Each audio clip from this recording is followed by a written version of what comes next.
আজকে দুপুরে রান্না করব মাছের মাথা, কুমড়ো বড়ি আর বেগুন দিয়ে। এরপরে মাছের মাথা ভালো করে কেটে ধুয়ে নিলাম। নিজেদের ক্ষেতের বেগুন তুলে মাছের মাথা দিয়ে রান্না করব। এই জন্য ঝটপট করে বেগুন উঠাতে গেলাম। বেগুন উঠায় এনে কুমড়ো বড়িগুলো ভালো করে ভেজে নিলাম।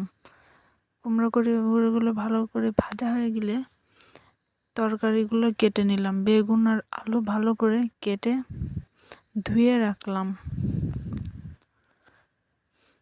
এবারে মাছের মাথাটা ভালো করে কষাইয়ে নিলাম। কষানোর পরে পানি দিয়ে মাছের মাথাটা ভালো করে জ্বালিয়ে নিলাম। ঝোলের পানি দিয়ে বেগুনটাকে দিয়ে ভালো করে নাড়িয়ে নিলাম। রান্নাটা কেমন হয়েছে সবাই কমেন্টে বলে যেন।